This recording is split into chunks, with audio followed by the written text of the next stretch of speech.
Hello there, right here we got a brand new snapshot for 1.19 Wild Update. This is 22W16A, and in it we get some brand new items, as well as a sneak peek to where this portal actually goes. And at the end of the video, we'll take a look at some really crazy stuff you could do with the Warden Sonic attack. So make sure to leave a like and subscribe, and let's get into it. Guys, we got a brand new music disc in the game, but it doesn't come as a full disc. Instead, when looting these chests in the ancient cities, there's a chance of you finding the new disc fragments. And if you have at least 9 of these, you can go ahead and craft the disc up, which produces an actual new disc, which is called Music Disc 5 by Samuel. Let's go ahead and play it.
Wow, that was a really crazy music disc. We heard a lot in that music from the journey of the player coming here into the ancient city, coming across the warden, also coming up to this portal, sounding like it's using flint and steel, possibly going through a portal, also meeting a new monster, and also going into another portal, also potentially this one, and eventually making its way onto the surface of Minecraft. It does remind me of some of the other music discs that kind of tell a story, but because the story is about the ancient cities, the wardens, and this portal, it may give us a glimpse into what's on the other side of this. What tidbits did you pick up from listening to the music? Not every music disc has a unique redstone signal that is given off when it's being placed inside of a note block, and it looks like this one makes it this far. And since that means we got a total of 15 music discs, they cannot actually add any more music discs without them not having a unique power with using a comparator. Besides the actual new music disc, they also came out with 4 new music tracks called Ancestry, Eerie, Firebugs, and Labyrinth. These are played in the main menu as well as specific volumes. Now, a couple days ago, I put out a video going over some potential ways to improve allays. And today they came out with some new improvements. So they went ahead and they tweaked it so that the Lays will now have 20 health instead of 10. They also changed the amount of time between Lays can pick up items. So now it is 3 seconds instead of 5 seconds. So they'll be much faster at picking up a new item after already picking up one. They also can search out as far as 32 blocks away from their location looking for that particular item. They increased their movement speed, so now when they're idle, they just kind of sit there, move kind of slow, but when they're actually going after a particular item, they'll move fast to grab it and drop it off at either the player or at the note block. They also added a arch for the lay when it's throwing items that's more predictable. Speaking of predictability, they also made stuff less random in the extreme cases, which makes stuff like droppers and dispensers more predictable. They won't have it once in a while shoot an item that's really off to one direction. Did the same thing for items when they come popping out of containers. They would sometimes end up going really weird directions and getting stuck in different places. They did this for the following range of mobs, which does probably mean that the rarest types of zombies and zombified piglins are no longer so extreme. If you want to learn about how insanely rare some of those can get, check out this video here. They did this to the velocity of horses when spawned in as trapped horses. They also did this for the projectiles of the blaze and made arrows' velocity as well as damage more predictable. This is something I've used in the past to do large amounts of damage to mobs. But with these changes, I should be able to come in and tweak the design for more consistency. This also applies to the flight pattern of fireworks and the bobbing patterns and the timing for fishing with fishing rods. Overall, I think this is pretty good because in most cases you don't want stuff to be too extreme to the point where it becomes annoying. They also added it so frogs can spawn on grass, mud, moss carpets, as well as mangrove roots and even the muddy mangrove roots. And they now have it so that the pistons can move frog lights just as intended. They also did some technical changes with them updating the library, and they came in with the F3 screen and added in a heap memory allocation metric in the top right hand corner so you can see exactly how much is being used. For those of you guys that don't like the warden, you can actually do a new game rule called do warden spawning, and you can set that to default so they won't be able to spawn in the game. Now let's take a look at some bug fixes which change the gameplay.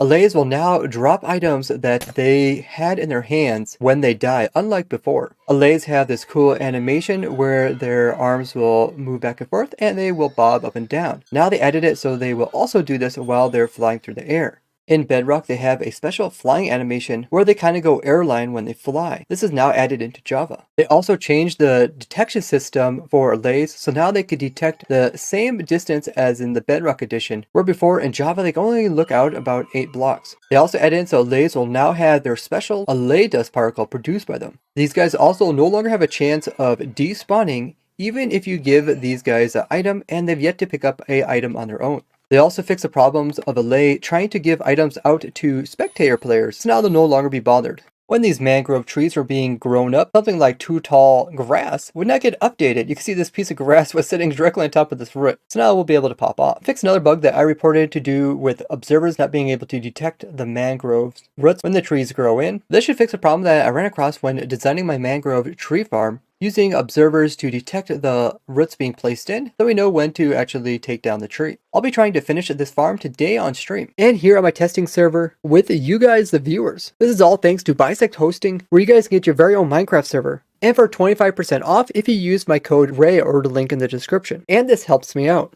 They added it so frog lights will now be visible on maps when placed down. When a water source was placed inside of frog lights, for some reason it was sitting much lower down than other blocks, which is now changed. Despite you being able to place most blocks against or on top of other light sources, you couldn't do this to frog lights, which now you can. Frog lights were like other blocks in the game, but they weren't acting this way when placed beside a cactus. So now they will pop it off. Despite other stuff in buckets making a noise and placed in, tadpoles weren't making any, which they went ahead and fixed. Despite most mobs being able to walk through doors in Minecraft, frogs were not able to, so they fixed that. They also resolved this problem with striders and turtles. They also fixed a similar problem with axolotls. They also made it so axolotls are smarter when they try to pathfind to water sources. They don't just hop down any hole that is between them and the water. They fixed the warden's sniffing animation, so it won't occur while the warden's wandering. Wardens will also no longer try to attack stuff outside the world border, or get distracted by hearing things out there. And it will no longer be able to actually spawn outside. It was also changed, so now you can kill the warden even if it's digging out of the ground or digging back in. They also changed it so the warden will no longer spawn in really narrow areas. As before, it could immediately spawn in and be suffocated. In the ancient cities, these city centers come in 3 different types, but one type was a little bit shorter, which they now made the same as the others. They moved around the new mangrove logs so that they're in the correct order for the creative menu. Parrots can imitate other mobs, and when they do so, they will have a subtitle showing this, but some subtitles were wrong, like when the parrot would imitate an elder guardian, it would say that it would be flapping. They changed 3 things to do with paintings. Paintings will now update their data without having to reload chunks. Paintings not doing well when given different types of NBT tags, as well as fixing some spelling errors. They fixed a few bugs with the social interaction screen. They also fixed this bug that I reported about a year ago that I noticed when building my squid farm here, which was axolotls would try to pathfind if there was 2 walls on top of each other, but if there was a single wall, they wouldn't try to go through it. Now this bug is fixed, but this bug here is still not fixed where squid and fish spawning doesn't work in some location. It's a really strange bug, and so far no one has been able to figure out why this is broken in game, which just occurred with 1.18.2. So maybe one of you guys can figure it out. I'll have this report linked in the description. Now, some interesting things about the Warden's sonic attack. Okay, so we got a Warden, we got Wither, Wither's attacking the Warden. Hopefully the Warden will use his sonic attack to kill the Wither. Oh! He did take off some health. Oh, but then he regens it. Yeah, I think the Warden is just a little bit too slow at doing those attacks. He might slowly kill it over time. Oh! Looks like the Wither won. Warden got him down to melee stage, but was no match for the Wither. So the Warden can shoot up as high as 40 blocks, which makes its attack range like a cylinder. Attack is also instant, and it only hits the target which it's going after. So if you're within 20 blocks of the Warden, you get the darkness effect, and if you come in within 16 blocks of him, it can then do a sonic range attack, which is insane. But you can still attack the Warden from a distance, so his range attack doesn't hurt you. Kind of like what you could do with Withers. So Sonic Boom can be blocked with a shield, which is really useful, but it also knocks the shield down. But since there's a cooldown between each attack, you can't get it back up again. The delay between Sonic Booms is 5 seconds, and there's a 10-second cooldown when it switches targets. This is crazy. They take a little while to warm up their Sonic Boom, but then when they do it, it's just like laser zipping through the air, destroying Withers. It's knocking the back, like it really sends it backwards. That's really cool. It reminds me of like those tower defense games. You just get so many towers that just end up zapping stuff. They got a whole bunch of Wardens around where the dragon's about to perch. Here comes the dragon. Let's see how this turns out. The dragon's making tons of noises, knocking the Wardens about, really making them mad. They're all trying to get close, but they can't because they get pushed about. Now they're all chasing after it. Oh my goodness. Oh, wow, they really knocked back the dragon. Okay, here comes the dragon. They come down low. Oh, I just get sonic blasting. What the heck? The dragon got knocked back so far. I don't think the dragon's ever going to be able to perch because every time it tries, it just gets launched back up again. Oh, where did the dragon go? Where did the dragon go? It just vanished. Oh, it got sent so high. That's so crazy.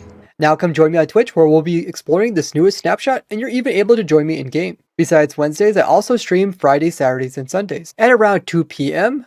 for at least 2 hours. I'm excited for 1.19. What are you guys looking forward about it? Thank you so much for watching. I'll see you guys in the next one. Bye-bye.